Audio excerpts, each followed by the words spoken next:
welcome to a new video. Today I'm going to be giving you guys a quick review of the Mark II Audi TTS or the 8J. This particular one is a 2010 Audi TTS. I'm just giving you a quick rundown. This one's finished off in Ibis white with a nice Alcantara interior, quad exhaust tips, active aero. We have 18-inch winter tires on it right now, but soon enough we're going to put the summer ones on it. So, what do I think about this car? Let me start off by saying it's not a hairdresser's car compared to what people say. It's not a car that you'd only see women driving. I think, in my opinion, it's a really nice looking car. It's fairly manly, or what? How do I say this? Unisex.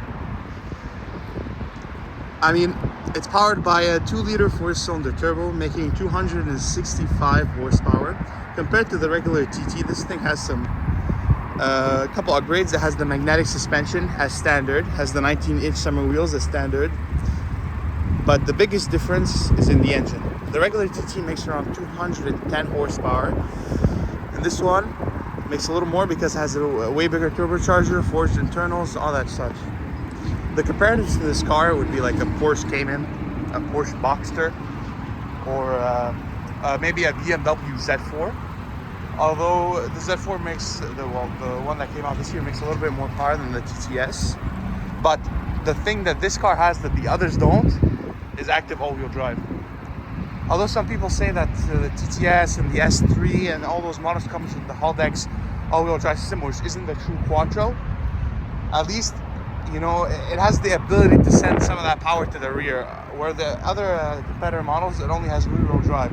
So if you want to drive this car during the winter, you'd be able to. Compared to the others, it'd be a little more difficult. And I love the styling of it. I mean, it's you know what they say about the TTS, it's basically a baby R8. Although this isn't the top of the range TTRS.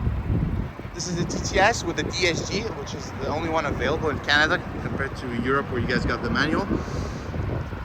Yes, nice shot. So 0 to 100 for this car is around 4.4 seconds. Although tested, it's more along the lines of like 4.2 seconds. This car is completely stock. You guys a quick look at the interior.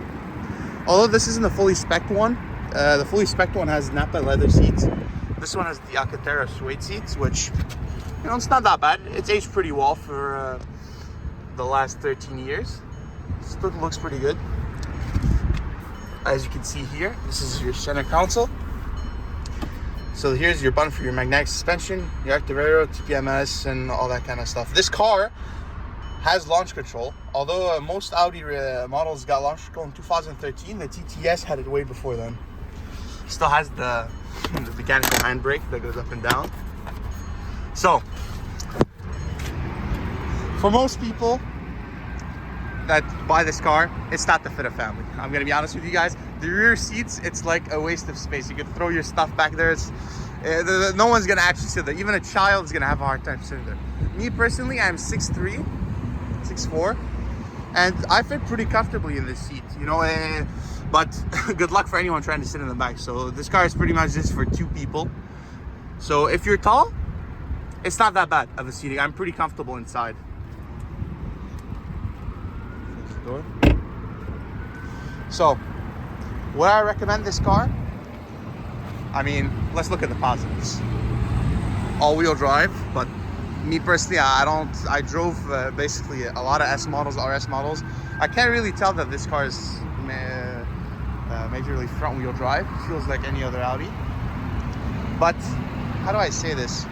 You feel, although this car is a little less on the horsepower than most other S cars, it's small. It's very nimble, but like you don't feel like it has 260 horsepower. You feel like it's a bit more. Can't really explain it.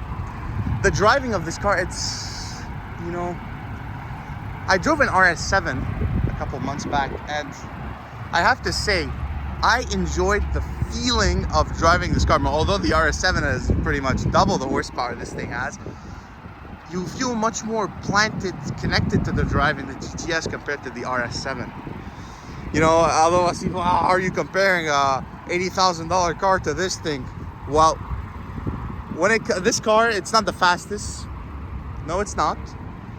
It doesn't have the most options, but when it comes to driving, whew, it packs a punch, you know. Although it's not that quick, it's really fun to drive. And if you even want better than the TTS, you can go for the TTRS, but that's another story. I really like the automatic gearbox in this too. It doesn't require much servicing. I haven't heard about people having DSG issues on these TTSs. The major issues that I've heard about these cars is the timing chain, but that's pretty regular across all the Audi 4-cylinder range model. So just do regular maintenance, regular servicing, and I don't think you'll have much issues with these. I haven't heard of many things going on. Plus, you don't see many of these on the road. You really don't. So you're for like 15, 20K, you'll stand out. And it beats having to dish out the $80,000 for an R8. Although the R8, that's a thing of its own. Hopefully one day I'll be able to give you guys a review on that. But for now, I'll be driving this TTS. It's a lot of fun, and I highly recommend it if you guys are looking for a little nimble car. Plus, the all-wheel drive is a big plus in my opinion, and it's a really cool looking car. You don't see a lot of these. If you guys have any other requests for any other cars you'd like me to take a look at, don't hesitate to let me know. If you have anything you think I missed on, would like me to talk about, please let me know again. Look at that. It's a real nice car. Have a good day, guys.